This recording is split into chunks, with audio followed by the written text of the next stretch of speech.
ನಮ್ಮ ದೇಸಾಯಿ ತಂಟೆಗೆ ಹೋಗಬೇಕಾದರೆ ಮಗನ ಮೊದಲೇ ವಿಚಾರ ಮಾಡಬೇಕಿತ್ತಲೇ ವಿಚಾರ ಮಾಡಬೇಕಿತ್ತು.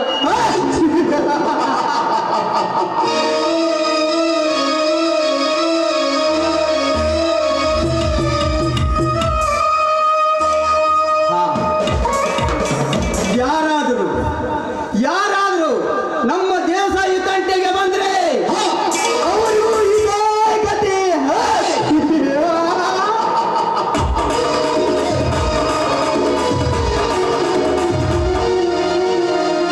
ರಮ್ಯಾ, ಬರ್ತೀನಿ, ಮತ್ತೆ ಬಂದೇ ಬರ್ತೀನಿ ಮಗನ. ಬಾಯ್.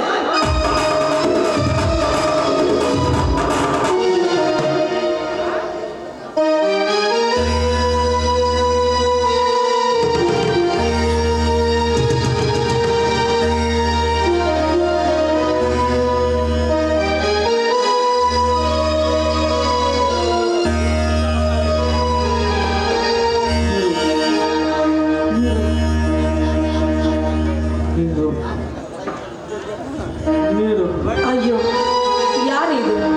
ನೀರು ನೀರು ಅಂತ ಬಡಬಡಿಸ್ತಾ ಇದ್ದಾರಲ್ಲ, ಅದು ನಮ್ಮ ಮನೆ ಬಾಗಿಲದಲ್ಲಿ ಮಲ್ಕೊಂಡು ನೀರು ಕೇಳ್ತಾ ಇದ್ದೀರಲ್ಲ. ಓಹೋ, ಅವರು ಬಾಯಂತೆ ಆಗಿ ಬಂದಿದ್ದಾರಂತೆ ಕಾಣಿಸುತ್ತೆ. ಈ ಕೊಡದಲ್ಲಿರುವ ನೀರಾದ ಸ್ವಲ್ಪ ಕುಡಿಸೋಣ.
ಏನೆಂದು ಹೇಳಲಿ ಸೀತಾ, ಏನೆಂದು ಹೇಳಲಿ? ನಾನು ಹೊಲದಿಂದ ದಾರಿಯಲ್ಲಿ ಬರುವ ವೇಳೆ ಯಾರೋ ದಾರಿಯಲ್ಲಿ ಸಿಡಿಗೊಂಡು ಹಚ್ಚಿದರು. ಅದನ್ನು ನೋಡಿದ್ರೆ ನಾನು ತುಳಿದು ಬಿಟ್ಟೆ ಸೀತಾ, ತುಳಿದು ಬಿಟ್ಟೆ ಸೀತಾ. ತುಳಿದದ್ದು ಅಷ್ಟೇ ಗೊತ್ತು ನನಗೆ. ಮತ್ತು ನೀರು ಹಾಕಲು ಬಂದಾಗ ತಿಳಿಯಿತು ನನಗೆ ಕಣ್ಣು ಕಾಣುತ್ತಿಲ್ಲವೆಂದು. ಸೀತಾ, ಕಣ್ಣು ಕಾಣದ ಈ ಕೂಡಲನ್ನು ಕಟ್ಟಿಕೊಂಡು ನೀನು ಹೇಗೆ ಜೀವನ ನಡೆಸುತ್ತೀಯ ಹೇಳು ಸೀತಾ, ಹೇಳು. ಸ್ವಾಮಿ, ಯಾಕ್ರಿ ಈ ತರ ಮಾತಾಡ್ತಿದ್ದೀರಾ? ನಿಮ್ಮನ್ನ ಬಿಟ್ಟು ಬದುಕುವ ಶಕ್ತಿ ನನಗಿಲ್ಲ ಸ್ವಾಮಿ, ನನಗಿಲ್ಲ. ನೋಡಿ, ನಿಮಗೆ ಕಣ್ಣು ಇಲ್ಲದಿದ್ರೆ ಏನಾಯ್ತು? ನಾನು ನಿಮ್ಮ ಸತಿ ಆಗದೋಳು. ನಿಮ್ಮ ಕಣ್ಣಾಗಿ ನಿಮಗೆ ಜೀವಕ್ಕೆ ಜೀವ ಕೊಟ್ಟು ಕಾಪಾಡುವ ಭಾರ ನನ್ನದು ಸ್ವಾಮಿ, ನನ್ನದು. ನಿಮ್ಮನ್ನ ಈ ಸ್ಥಿತಿಯಲ್ಲಿ ಬಿಟ್ಟು ಈ ನಿಮ್ಮ ಸೀತಾ ಬಹುದೂರ ಹೋಗ್ತಾಳೆ ಅಂತ ಅನ್ಕೊಂಡಿದ್ದೀರಾ? ಖಂಡಿತ ಇಲ್ಲ ರೀ, ಖಂಡಿತ ಇಲ್ಲ. ನೋಡಿ, ಅದಕ್ಕೆ ಹಿರಿಯರೇ ಒಂದು ಮಾತನ್ನು ಹೇಳಿದ್ದಾರೆ, ಬಾರದು ಬಪ್ಪದು ಬಪ್ಪದು ತಪ್ಪದು ಅಂತ.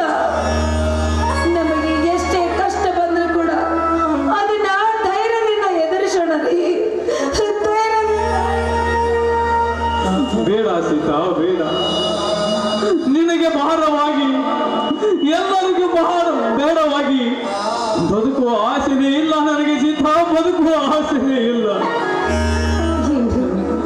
ಸೀತಾ. ನನ್ನನ್ನು ತಡೆಯಬೇಡ ಸೀತಾ, ನಾನು ಸಹಾಯಬೇಕು ಸೀತಾ, ನಾನು ಸಹಾಯಬೇಕು. ಏನು ಮಾತು ಅಂತ ಮಾತಾಡ್ತಿದ್ದೀರಾ ನೀವು? ನೀವು ಸತ್ತೋದ್ರೆ ನಿಮ್ಮನ್ನ ಬಿಟ್ಟು ನಾನು ಇಲ್ಲಿ ಮಾಡುವುದಾದ್ರೂ ಏನಿದೆ? ನೋಡಿ, ನಾನು ನಿಮ್ ಜೊತೆನೆ ಬಂದ್ಬಿಡ್ತೀನಿ, ನಾನು ನಿಮ್ ಜೊತೆನೆ ಬಂದ್ಬಿಡ್ತೀನಿ. ಆದ್ರೆ ನಿಮ್ಮನ್ನ ಆಗಲಿ ಮಾಡುವ ಶಕ್ತಿ ಹೆಣ್ಣಿಗಿಲ್ಲ ಸ್ವಾಮಿ,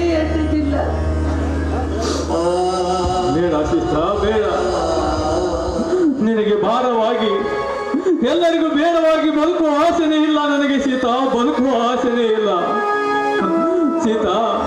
ನೀನು ನನ್ನನ್ನು ತಡೆಯಬೇಡ ಸೀತಾ, ತಡೆಯಬೇಡ.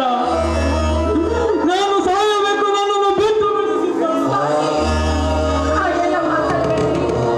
ನೀವು ಸತ್ತಂದ್ರೆ ನಿಮ್ಮ ಜೊತೆಗೆ ನಾನು ಸಾಯಬೇಕಾಗುತ್ತೆ.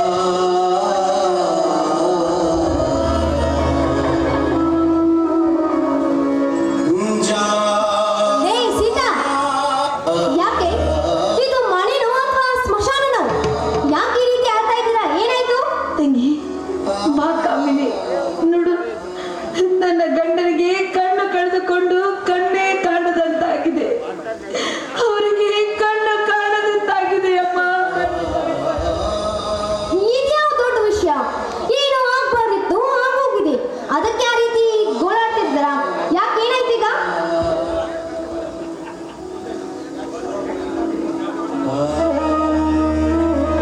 ಯಾಕೆ ಕಾಮಿನಿ ಎಲ್ಲರೂ ಅಳುತ್ತಿದ್ದೀರಿ? ಅಣ್ಣನ ಕಣ್ಣಲ್ಲಿ ರಕ್ತ ಬರುತ್ತಿದೆಯಲ್ಲ, ಯಾಕೆ ಅಣ್ಣ? ಬಾ ಮೈದಿನ, ಹೊಲದಲ್ಲಿ ಕೆಲಸ ಮಾಡಿಕೊಂಡು ನಿಮ್ಮಣ್ಣನವರು ಮನೆಗೆ ಬರಬೇಕಾದ್ರೆ ದಾರಿಯಲ್ಲಿ ಮತ್ತು ಅವರ ಕಣ್ಣಿಗೆ ಸಿಡಿದು ಕಣ್ಣಿಗೆ ಪೆಟ್ಟಾಗಿ ಅವರ ಕಣ್ಣುಗಳನ್ನೇ ಕಳ್ಕೊಂಡು ಕುರುಡನಾಗಿದ್ದಾನಪ್ಪ ನಿಮ್ಮಣ್ಣ. ಅಣ್ಣ, ನೀನೇನು ಚಿಂತಿಸಬೇಡ, ನೀನೇನು ಚಿಂತಿಸಬೇಡ.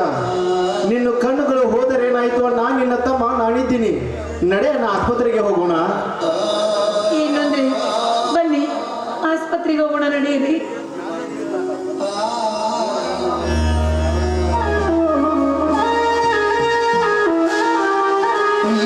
ಬಾಳ